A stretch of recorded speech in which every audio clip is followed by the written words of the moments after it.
Hello friends, welcome in my channel. Previous lecture में हमने acid के बारे में जाना था। आज उसी पार्ट को कंटिन्यू करते हुए आज हम पढ़ेंगे बेस और सॉल्ट। तो सबसे पहले जानेंगे बेस के बारे में, मीन्स अक्षार। तो क्या होते हैं बेस? हमने अम्ल में पढ़ा था कि जो अम्ल होता है उसका पीएच मान 7 से कम होता है, लेकिन अक्षार का पीएच मान 7 से ज़्यादा होता है और वो अम्ल के साथ प्रतिक्रिया करके सोल्ट और वाटर बनाते हैं। तो चलिए पढ़ते हैं। अक्षार एक ऐसा पदार्थ है जो अम्ल के साथ प्रतिक्रिया करके लवण और जल बनाते हैं। तो क्या बनाते हैं? लवण और जल।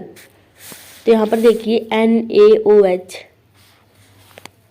ये NaOH एक बेस है क्योंकि इसमें OH दिया हुआ है। और यहाँ पर एक इम्पोर्टेंट बात भी आती है, जो अक्षार होती हैं वो जल में घुलने पर क्या देते हैं? OH नेगेटिव आयन देती हैं। और अम्ल क्या देते थे? H positive ion. और अक्षार देते हैं OH नेगेटिव। तो NaOH ये है अक्षार की रिएक्शन करवाई हमने HCl मीन्स एसिड के साथ। ये एसिड है क्योंकि इसमें H दिया हुआ है। तो इन दोनों की प्रतिक्रिया से क्या बनता है? NaCl मीन्स सॉल्ट और वाटर। और इसका पीएच मान 7 से अधिक होता है, 7 से ज़्यादा होता है। और यह लाल लिटमस को नीला कर देता है। वो क्या करता था अम्ल? वो नीले को लाल करता था और ये लाल को नीला कर देता है। तो अक्षार क्या करती हैं? लाल लिटमस को नीला कर देती हैं। तो यहाँ पर कुछ रिएक्शन दी हुई है, जैसे कि NaOH है। जब हम इसे वाटर में डिजोल्व करेंगे, वाटर में घोलेंगे, तो ये Na positive plus OH negative ion देगा। क्या देगा? OH negative. तो अक्षार क्या देती हैं? OH नेगेटिव आयन देती हैं और अम्ल H पॉजिटिव। और अम्ल क्या करती हैं?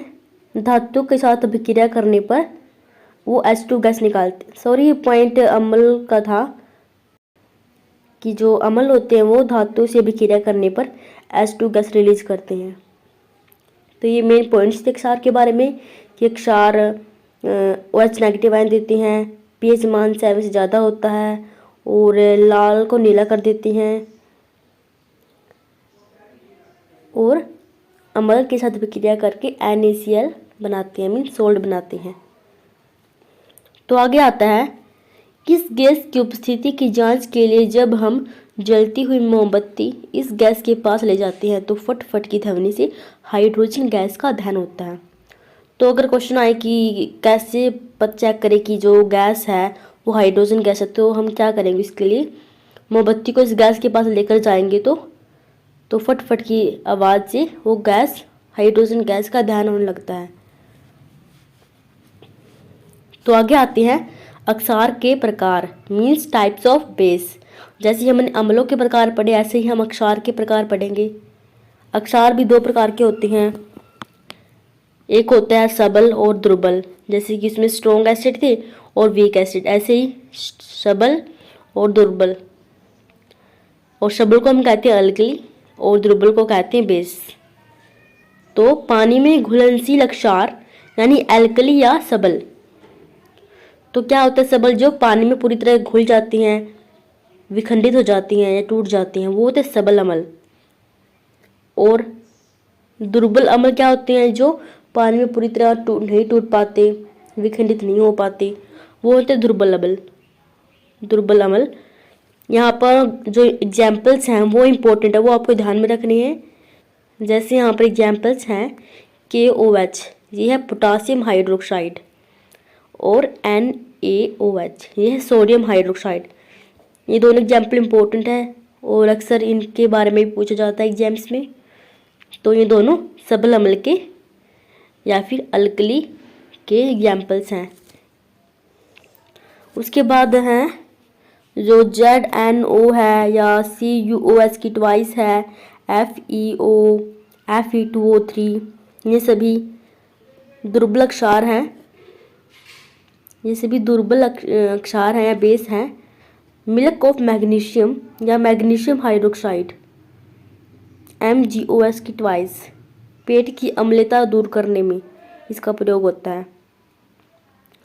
तो यहाँ पर बेसिक सी बात क्या, आपको सिर्फ एग्जाम्पल्स याद करनी है, एग्जाम्पल्स को ध्यान में रखना है कि कौन सा एग्जाम्पल किसका है। और यहाँ पर हम स्पेशली KOH या फिर NaOH के बारे में भी पूछा जाता है। जैसे हमने अम्लों में पढ़ा था कि अलग अलग साइंटिस्ट ने अपने अपने सिद्धांत या प्रिंसिपल दिए थे अम्ल के बारे में, ऐसे ही उन तीनों साइंटिस्ट ने अक्षार के बारे में भी अपने अपने सिद्धांत या प्रिंसिपल दिए हैं। जैसे कि ब्रोंस्टेड लोरी सिद्धांत के अनुसार वह यौगिक जिसमें प्रोटॉन ग्रहण करने की क्षमता हो अक्षार कहलाता है। तो इसने ब्रोंस्टेड लोरी ने क्या कहा था अम्ल के बारे में, कि उसमें तो कहा था कि जो अम्ल होती हैं उन वो प्रोटॉन को का त्याग करती हैं, लेकिन इसमें वो प्रोटॉन को ग्रहण करने की क्षमता रखते हैं। और लुईस ने क्या कहा है कि उसके अनुसार वह यौगिक जिसमें इलेक्ट्रॉन की एक निर्जन जोड़ी प्रदान करने की क्षमता होती है। तो अक्षार इलेक्ट्रॉन्स को त्याग करने की देने की क्षमता होती है, लेकिन उसमें क्या करते थे, उसमें इलेक्ट्रॉन एक्सेप्ट करते थे, ग्रहण करते थे। और आर्सेनियम ने क्या कहा, OH नेगेटिव निकलता है और H2 के साथ, जब यह वाटर के साथ, तो यहाँ पर OH नेगेटिव निकलता है और उसमें H पॉजिटिव निकलता था। तो यहाँ पर तीनों साइंटिस्ट अपने अपने विचार प्रकट किए हैं अम्ल और क्षार के बारे में।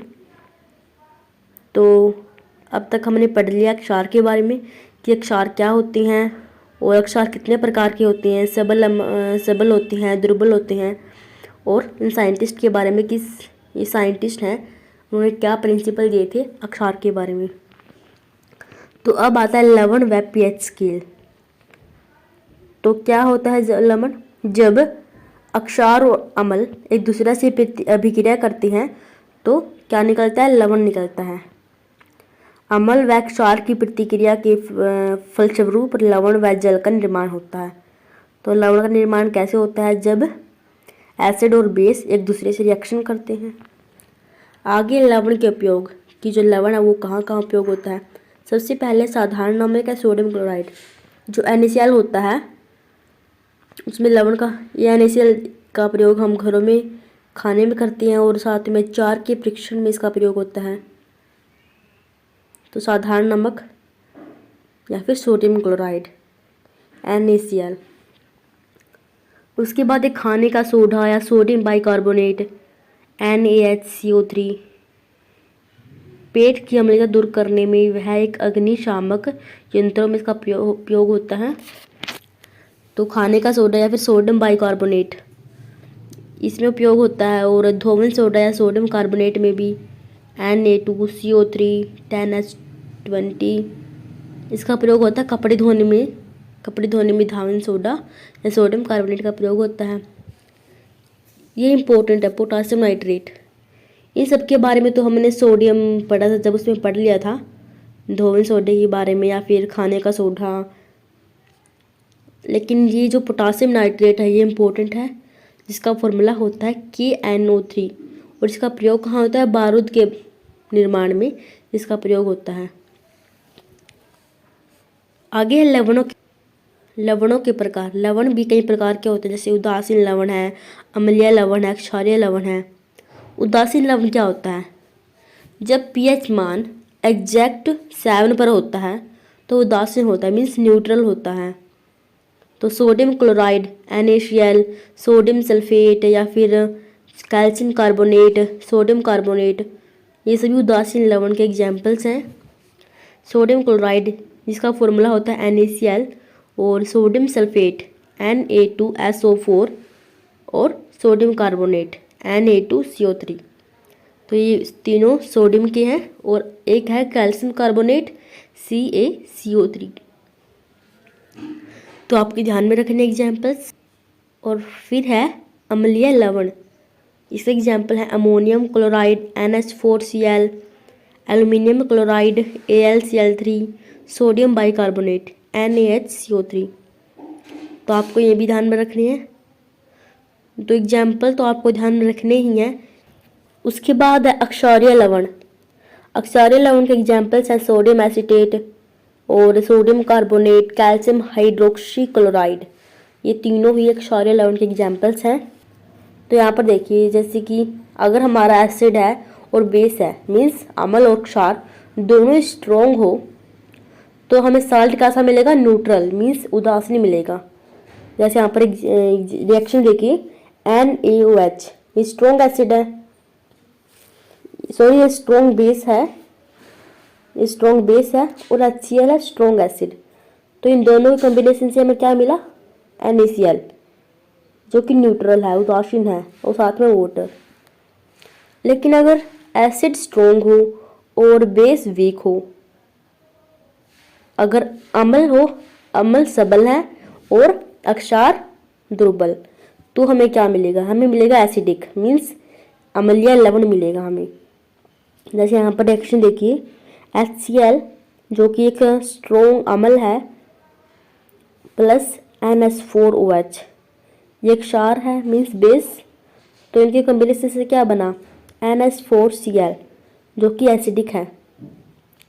ऐसे अगर वीक एसिड हो और स्ट्रॉन्ग बेस हो, तो हमें बेसिक मिलेगा।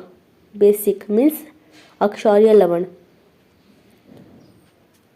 और इसी प्रकार अगर दोनों ही वीक हो, एसिड भी वीक हो और बेस भी वीक हो, तो भी हमें न्यूट्रल ही मिलेगा।